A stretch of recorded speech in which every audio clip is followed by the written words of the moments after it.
Nesse vídeo eu vou te mostrar os 10 personagens mais fortes de One Piece atualmente. Porém, eu não coloquei o Loki porque ele é um personagem bem recente e não mostrou nada ainda de seu poder. Eu também não coloquei a Big Mom pelo fato de não ter sido confirmado se ela realmente tá viva. Eu me chamo Alessandro e esse vídeo contém spoiler do mangá pra você ficar avisado. Em 10º lugar, Luffy. Com certeza o Luffy vai ser o personagem mais forte da história de One Piece. Porém, na minha opinião, ele ainda tá muito longe de alcançar esse auge, já que quando ele se transforma na forma do Gear 5, ele dura poucos minutos. E além disso, ele fica totalmente vulnerável e não consegue se mexer, precisando de alguém dar comida pra ele conseguir voltar ao normal. Recentemente surgiu uma teoria que o Luffy precisaria de um segundo poder, assim como o Teach. Esse poder complementaria os poderes de Nika e assim o Luffy conseguiria colocar a forma de Nika completa. Possivelmente esse poder seria o do Loki, já que ele também fica falando que é Nika. Então abre a possibilidade desse poder dele ser o poder complementar de Nika. Em 9º lugar, Kizaru. A luta de Kizaru e Luffy foi determinante pra mim colocar o Almirante à frente do Luffy. Isso porque foi revelado que mesmo o Luffy lutando a sério, dando um soco mais forte do que aquele que ele deu no Kaido, no Kizaru, o Bussolini simplesmente estava fazendo o corpo mole, literalmente fingindo pro Saturno que ele estava apanhando, porque obviamente ele não queria matar o seu melhor amigo, o Vegapunk. E se não bastasse isso, ele também foi o responsável por levar comida pro Luffy, depois que ele caiu no chão e ficou pedindo comida. Isso após o Luffy ter acertado o soco mais forte dele no próprio Kizaru, significando que o Kizaru não levou tanto dano assim como ele deveria. Isso me faz pensar que talvez, só talvez, o Kizaru não estaria blefando quando falou que daria conta da Big Mom e do Kaido juntos.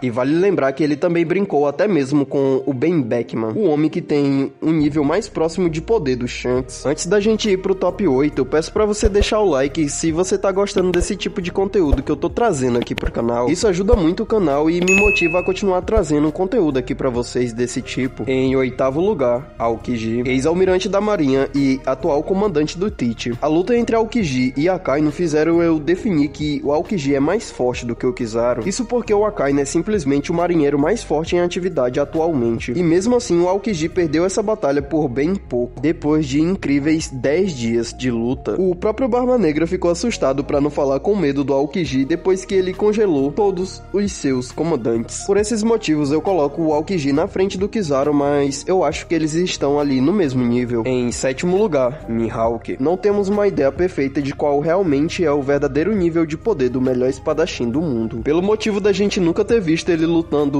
100% com o seu poder. O que a gente realmente sabe é que ele era rival do Shanks e superior ao Ruivo na arte das espadas, mas isso não quer dizer que ele tem um haki mais forte do que o do Shanks. A sua lâmina é Yoro, uma das 12 lâminas lendárias. Ela também é uma das 2 lâminas negras do mundo de One Piece. Mihawk ficou famoso antes mesmo da Era dos Piratas e se tornou o melhor espadachim do mundo, desafiando espadachins cada vez mais poderosos, até chegar num dia que ninguém mais desafiava ele. Ele é o melhor espadachim do mundo há mais de 20 anos, então dá pra imaginar o quão poderoso é o Mihawk. Em 6º lugar, Marshall D. Teach. O que não falta são feitos pro Barba Negra, e o mais marcante desses feitos é a cicatriz que ele fez no olho do Shanks. Isso porque nessa época ele não tinha nem mesmo as suas 2 Akuma no Mis, e ele ter feito essa cicatriz no olho do Shanks faz dele um personagem extremamente poderoso, pelo fato do Shanks ter simplesmente um dos hakis da observação mais apelão da obra. Então isso quer dizer que não existe chance do Shanks ter sido pego desprevenido. O próprio Shanks também tem um haki do rei extremamente apelão, aonde ele fica conhecido como assassino de haki da observação. Graças ao haki do rei do Shanks, a visão do futuro de seus adversários é anulada. Isso me faz pensar, será que o Barba Negra tem esse mesmo nível de haki do rei do Shanks? E assim, ele também é capaz de anular a visão do futuro dos seus adversários? Ou pelo menos, se não for o Teach, é o C que tá dentro dele? Porque uma das teorias mais famosas sobre os poderes de Teach é que o Rock Zebek tá dentro dele, graças aos poderes da Yami Yami no Mi que o Rox era usuário dela. Isso, além de explicar a ambição do Barba Negra de encontrar essa Akuma no Mi, explicaria o nome de seu navio, a sua recompensa que tem um significado de 3 corações e o seu segredo de 2 Akuma no Mi,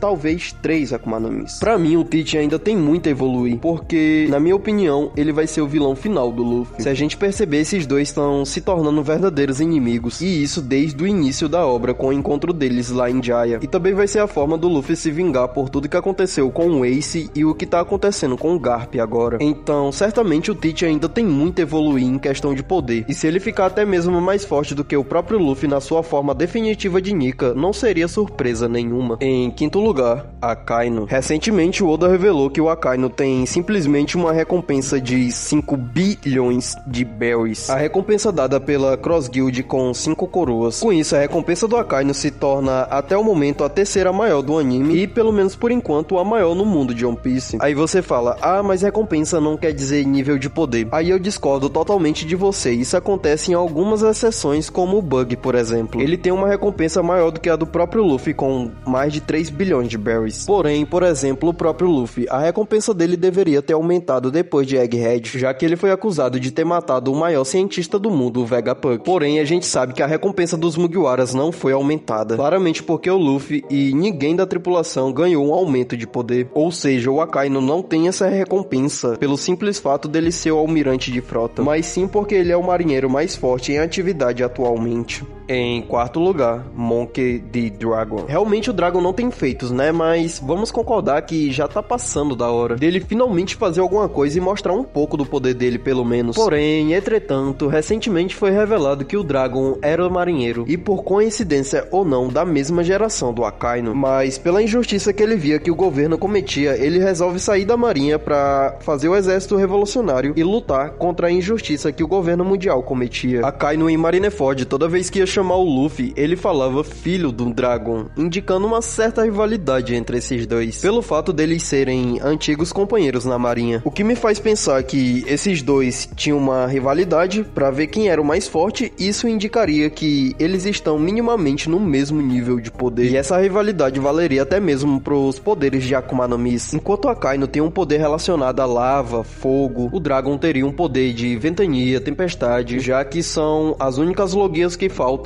é do vento e da logia da água. Em terceiro lugar, Shanks. O Ruivo tem simplesmente os 3 tipos de haki mais fortes da obra, seja ele seu haki do armamento, seja o da observação, conseguindo ver vários segundos no futuro, ou mesmo seu haki do rei, capaz de anular haki da observação futuro de outros usuários e de colocar um almirante para correr mesmo a quilômetros de distância. O Shanks não tem muitos feitos, além de alguns como derrotar o Kid e sua tripulação com apenas um golpe, mas eu acredito que o Shanks, ele não tá pelo menos no nível de Roger, ele tá acima do Roger em questão de poder, porque se a gente parar para pensar, o Shanks é a faixa de poder que o Luffy precisa chegar para dizer se ele tá no mesmo nível de Roger, ou seja, se o Luffy já tá no nível Rei Pirata. E por isso essa batalha é entre Shanks e Luffy antes mesmo do Luffy chegar em Laugh Tale. Então sim, na minha opinião, Shanks pelo menos já tá no mesmo nível de Roger. Em segundo lugar, são Figaland Garland. Você nesse momento deve estar me achando doido e não sei o que é que eu tô falando, mas a gente tem que lembrar que Garland possivelmente é o pai do Shanks, já que foi revelado no filme Red que o Shanks faz parte dessa família Figaland, por mais que apenas algumas informações dos filmes que o Oda faz são canônicas. Quando o Shanks foi falar com Barba Branca, Newgate fala que só de ver o Ruivo, a cicatriz dele já começa a arder daquele cara que fez a cicatriz. E muito possivelmente essa cicatriz feita no peito do Barba Branca foi feita por Garland, em God Valley. E é bom lembrar que nessa época Newgate estava em seu auge, ou seja, São Figalante Garland realmente é muito forte. E a idade dele não é mais um problema porque ele agora é simplesmente um Gorosei e é imortal, graças aos poderes de Imu-sama. Eu não coloquei os outros Goroseis nessa lista porque aparentemente eles dependem mais dos poderes de Imu do que propriamente o deles. E em primeiro lugar, Imu-sama. O primeiro lugar não poderia ser outro além do Rei do Mundo e o ser que já vive mais de 800 anos. Eu acredito que os poderes de Imu não sejam de Akuma no Mi, e sim de uma entidade superior que possuiu o corpo desse rei chamado Imu, assim como fala em Vankov. Uma entidade rival do verdadeiro deus do Sol Nika, que possivelmente aquele chapéu que tá lá dentro da câmera congelada de Imu